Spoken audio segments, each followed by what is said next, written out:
Well, it looks like Alex Jones blows it again. This guy's, in my opinion, I don't know exactly if he's like working for the government to that extent, but he's definitely somebody just out to make some money for himself. And he's an attention whore. It's the best way I could put it. But he was on the BBC Sunday Politics show just yesterday, I think it was, or today actually. I guess with the time zone change or whatever the hell it is, it was a little bit off, But he he was talking about the Bilderbergers, and to be quite fair about it, the Bilderbergers, they called up one of the Bilderbergers, and the guy said that they used to hold press conferences in the beginning, but then reporters showed up, so they had to cancel the press conference. Anyway, just a stupid joke, but that's what he said. He supposedly said, yeah, if reporters show up, we got to cancel that press conference. Anyway, so it's secretive. We know that. And, I do think there is something to it. Like, power-hungry people are like a bottomless pit. As a matter of fact, let me put it this way. The people that get the most power got the most appetite. And it's like, once they never fill that appetite. It's like throwing more and more into it. It's like they can't fill it. It's like a bottomless pit. So, when people are on the top, they got a huge appetite, and that's how they got to be on the top. They're going to even want more. And how do they get it? At the expense of everybody else. It doesn't kind of work like where everybody gets more. It's kind of like, these guys got to be on top. So, it's something to not ignore, because too much power in the hands of a few people always is a bad deal. We know that. But Alex Jones gets on his show, and he makes this big, freaking, outrageous, tirade about the Bilderbergers. But what's interesting is, like, I was reading this article, and I'm going to point to a link on another YouTube video that shows, how he acted during the interview. But what's interesting, they said that after the interview was over, and the guy said he was like the worst person he ever interviewed, because he would not stop shouting and go see InfoWars and all this type of stuff, and we got him on the run. But after the interview was over, he was like a totally normal person. He was doing this for the camera. And he kept shouting about, the New World Order's trying to poison everybody. The Euro is a Nazi thing or something. And, I don't know, there was all kinds of stuff. Go to see InfoWars.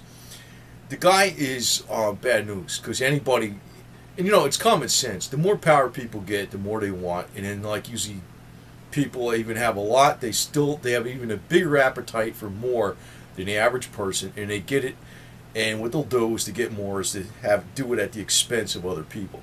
Like, the earth has limited resources, so if somebody wants the 10 mansions and they got 5 now, they're going to have to find out a way to get them, you know what I mean? I mean, it's just a dumb example, but that's what it is. Powerful people basically have a hollow pit.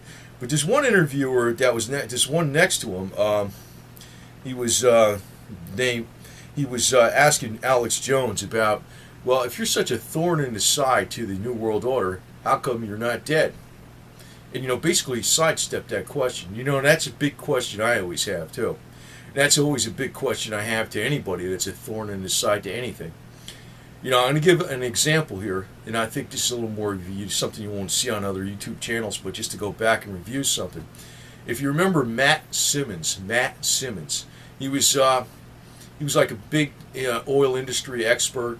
He was in the Council on Foreign Relations, and you think everybody in the Council on Foreign Relations is bad? No, it's not. That's not really how it works. There's elements that are, there's elements that aren't. But Matt Simmons was the one that was blowing the whistle on BP, British Petroleum, during the Gulf oil spill, the Gulf of Mexico oil spill.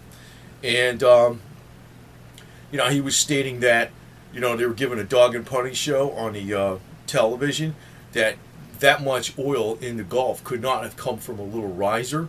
There was actually a big giant hole in the ground that was gushing oil out.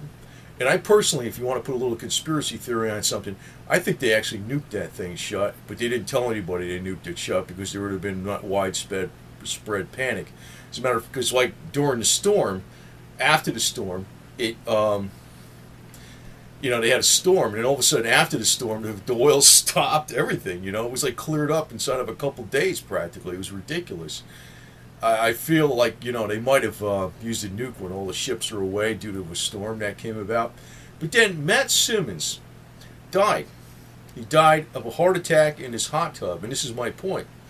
He was blowing the whistle on BP left and right. I mean, and, he's actually saying they're going to sink, their stock is going to sink, and all this type of stuff. And, if you get into a little more conspiracy, like Goldman Sachs knew ahead of time to short BP. They knew they got dumped their stock and everything, I think it was. They knew ahead of time all about this. And, that's not getting too conspiratorial. That's pretty much looking at common sense, like, why are you making a bet that BP's going down by getting rid of their stock and stuff? So Matt Simmons was pretty much exposing a lot of stuff on BP, and he was a heavy-duty expert in the field. He was counsel on foreign relations. He was an important guy, right? And he died of a heart attack in his hot tub. So why can't Alex Jones just die of a heart attack somehow? I mean, the guy's overweight, right?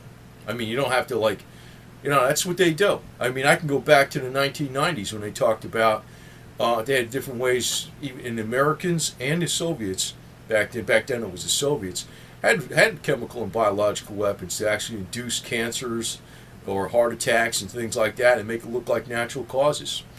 Alex Jones is not a thorn in his side to anybody. I think he's part of the game. And you know what? He's got millions of listeners that listen to his bullshit, which is amazing. It's amazing. He would be out of the way if he was a problem.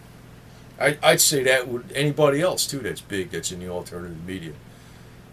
Anybody. And politicians, too. If they really are a thorn, they'll find a way to give them some kind of cancer and they die. So that'll be it. But anyway, Alex Jones was going off like ridiculous with this stuff. And, after the interview, supposedly he was totally calm. So this guy actually is very bad news for anybody who was looking for the truth.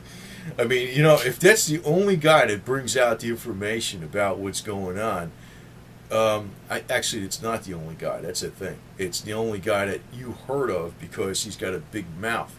There actually is a lot of other alternative stuff out there.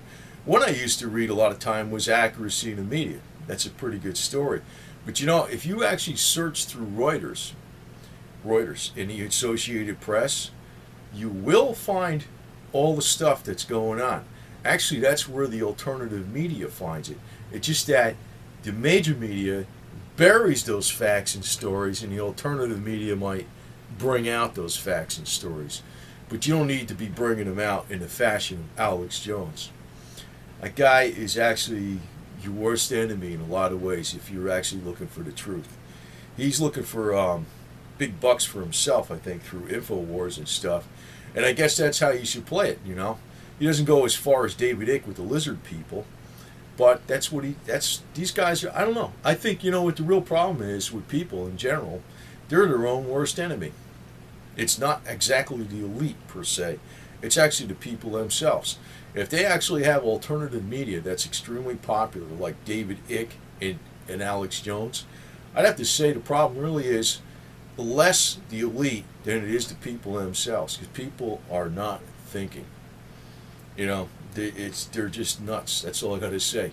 And they're following nuts. That's what's going on. So, anyway, Alex Jones was actually asked point blank by another guy who was sitting in next to him in the interview. He goes, well, how come you're not dead? And, that would be the question I'd be putting it to him. But he avoids that question. Because really, his end would be just like with Matt Simmons. Matt Simmons, I can't prove he was murdered, but I sure think he was. That's a real conspiracy. But, it was for a hell of a lot less than supposedly Alex Jones is doing. He was just criticizing BP about the dog and pony show they were putting on.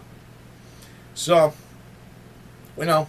Alex Jones is basically making it look, anybody who's actually bringing out some truth about, power-hungry people trying to set up a world government, totalitarian world government, Alex Jones is actually doing damage to anybody that's trying to expose that. That's what I say.